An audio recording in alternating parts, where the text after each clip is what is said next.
Robert McKay. Let me apologize for the completely, thoroughly amateur setup, especially for the camera on this new laptop. The old laptop was dying. It was barely functional anymore, making terrible noises. So I have this new one, but it has a different camera program, and I need to go in and see if I can change some settings so that it's not so dark and not so dull on the sound. In the meantime, what you see is what you get, and I'm going to twist the laptop just a tad, get myself more centered. I'm getting ready for work. I'm nearly, let's see, it's just after 1, so I have an hour left before I have to leave for work. I work late shifts. It's the nature of the job I do. But my wife has gone on the bus to the Wyoming Walmart, and so this gives me a chance to make a video without interfering with what she's doing. Because I have to go to work, I won't be drinking anything. I won't be reviewing anything. I want to do that. There are some things that I would love to review for y'all, but if I'm going to work, I'm not going to drink whiskey. Not just because I'm driving, but because I'm working. So what I want to do is just go over the 3 newest bottles I have. Because my fingers don't cooperate, I don't go 1, 2, like that. I go 1, 2, 3. But anyway, I want to just talk to you a little bit about those. Because of my amateur setup, I don't have a way to set the bottles up on a table for you. Maybe one of these days. But this, what do they call it? Yellowstone Select Kentucky Straight Bourbon Whiskey. I think you may actually be able to get a good look at the label.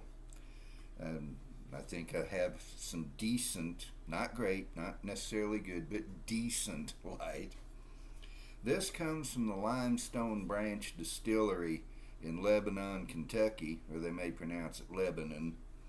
I don't know. The South does not have a uniform way of speaking and pronouncing all across it.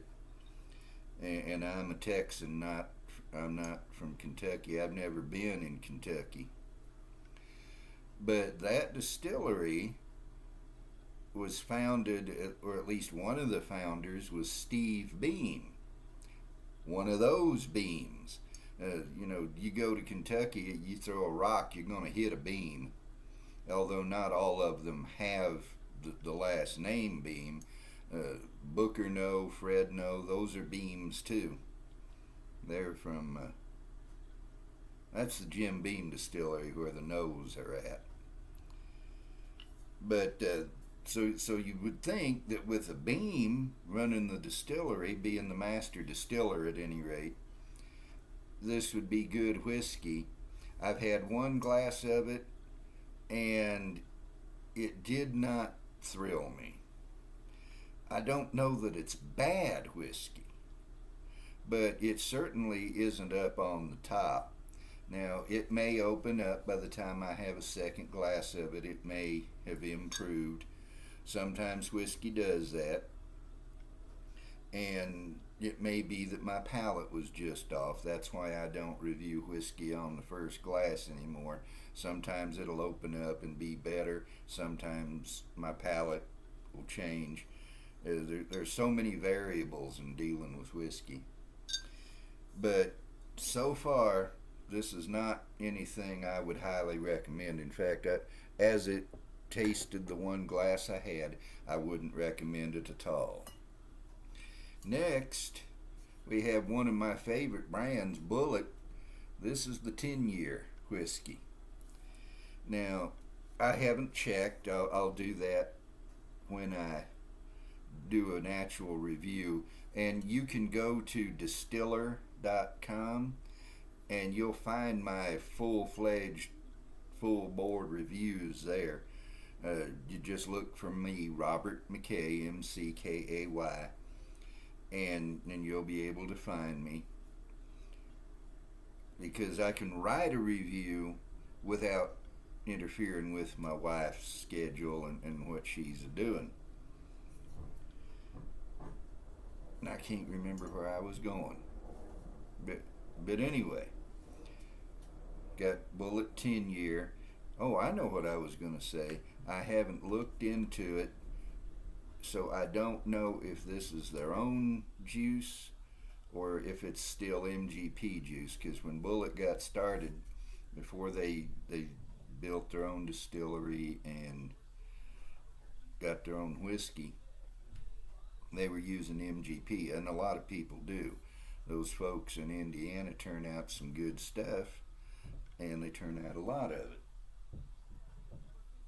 I think they're working in the apartment next door. The folks moved out, but I'm hearing noises here in the kitchen. Well, that's the kitchen. Right here is the dining room. It's one room. But anyway, this stuff's good. It's not the same as the regular Bullet, the no age statement Bullet.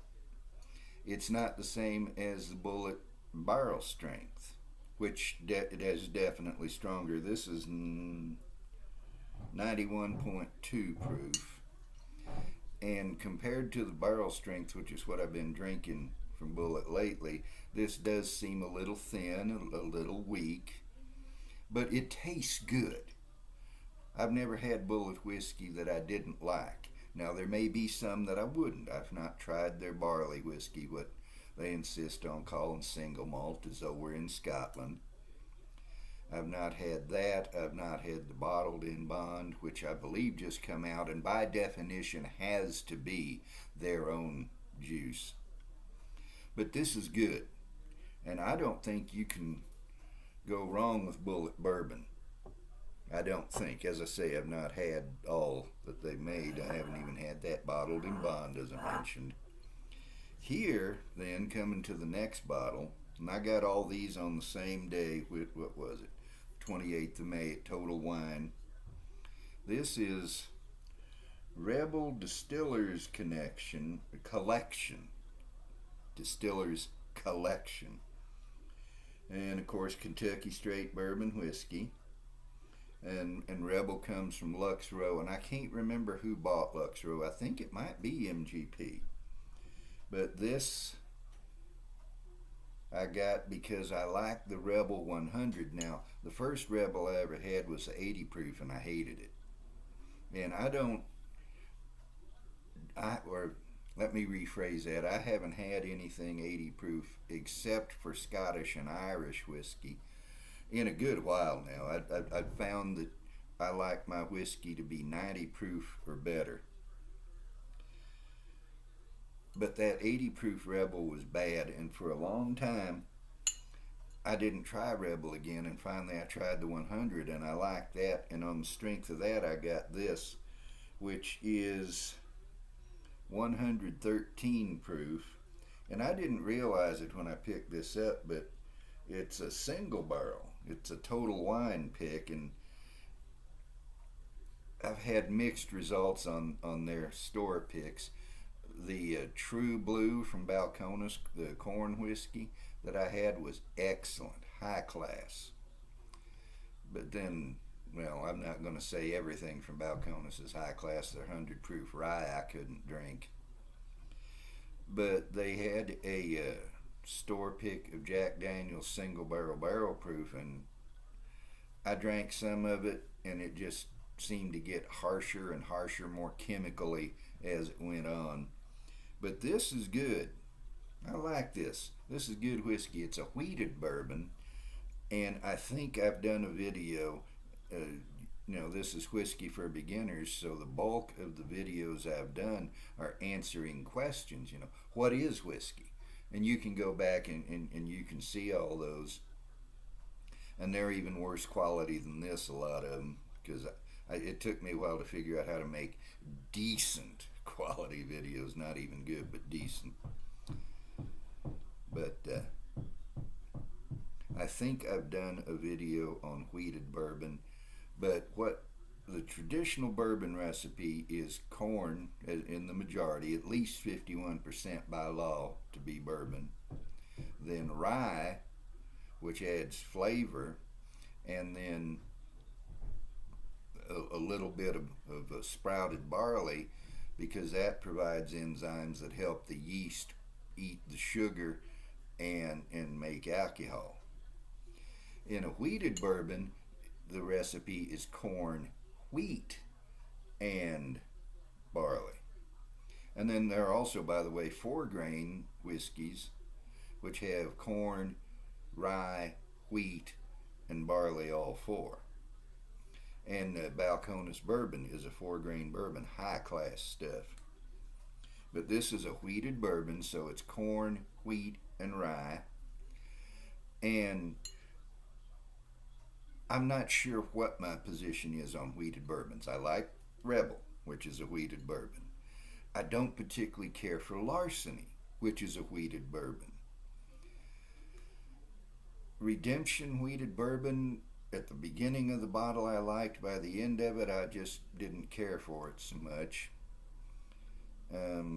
Seems like there's another wheated bourbon or two I've tried, and I get mixed results from wheated bourbons. Now, I can't tell them from traditional rye bourbons. Some people can. They taste it, they smell it, and they say that's a wheated bourbon, and usually are right. I can't do that. Just as I can't tell Jim Beam stuff when I taste it, just as I can't tell stuff from Brown-Forman. And that, Brown-Forman has, among other things, Jack Daniels and Old Forester, but people will taste either one and say, that's Brown-Forman. I can't do that. I don't have that discriminating a palate, and I don't suppose I ever will. Practice is how you get to Carnegie Hall, but if you lack the basic talent, you can practice all your life, and the way you'll get to Carnegie Hall is buy a ticket. But I do know that this wheated bourbon I like. I like the Rebel 100. I like this Distiller's Collection, which is only at, when you come right down to it, 13 proof points higher than the 100. Although it does seem like from 90 to 100, there's not a lot of difference in the effect of the percentage of alcohol. You go from 100 to say 120, that seems to have more or less the same bite to it. And then 120 and up. I've never had a hazmat. I'm not sure I've ever even seen a hazmat, because I don't go looking at the proof saying, I don't buy on the basis of proof. Although I will say that old Granddad 114, just 14 proof points higher than the bonded, is considerably better than the bonded. And the old Granddad bonded is pretty good whiskey. And I lost where I was going. That's one of the things about this operation. I don't have a script. I don't even have notes. I just have the basic idea, and then I open my mouth and start talking, and probably somebody out there is saying, well, why don't you close your mouth and quit talking? Well, I've never understood that. If you don't like the video, don't watch it. It's just that simple. I get these people who claim they've watched the whole video and didn't like any of it. Why'd you watch it? You don't like how Kurt and Trent of SLB drink? Kurt and Trent of SLB drinks, I'll say it right. If you don't like how they do their videos, don't watch them. If you don't like how Aaron and Josh of Stuff and Whiskey do things, don't watch it. I've subscribed to and unsubscribed from plenty of whiskey channels because I thought I was going to like them, but it turned out that either the way the person or people presented themselves I didn't like, or the way they did their videos I didn't like. And I don't say, well, that's just stupid, that's dumb, I don't like it. I just unsubscribe. Why jump on them? I'll do that in my videos. So I have no script. If I start to have a thought and I get distracted then and lose the thought, that's what happened. I can't even remember which company did this commercial, but apparently there was this guy who was great at devising presentations and terrible at delivering them, but somehow he went out to this meeting to deliver the presentation. He's standing up there and he says, "Good morning, but I digress." And, you know, it's supposed to be funny, but the way he did it, the funny part was that it wasn't funny. Well, I'm kind of like that, maybe. I think I know what I'm doing, and I don't know what I'm doing, and I realize it too late, and I think I'm saying something funny, and then after I said it, I realize it ain't funny, and I'm a thorough amateur, remember? A thoroughly amateur production. And this video is going on. I've got off the topic. I'm rambling. I will say, if I ever do get the capacity for more professional production, I want to keep, even if it's a computerized thing, I want to keep that legal pad with the flipping pages and the handwriting, and I'll call myself Thoroughly Amateur Productions. Anyway, I do need to cut this off. I've been rambling. I'll just recap. Yellowstone, mid at best, so far anyway. Bullet 10-year, whoa. Okay, that's just a piece of the seal moving. I wouldn't want to be holding on to the cork and get it come out. Bullet 10-year, good whiskey. Rebel Distillers Collection, good whiskey. Me, thoroughly amateur. I don't even have a Glencairn in hand. I didn't think to grab one, but I'll hold up the fake Glencairn, the imaginary Glencairn. It's got imaginary whiskey on it. Cheers.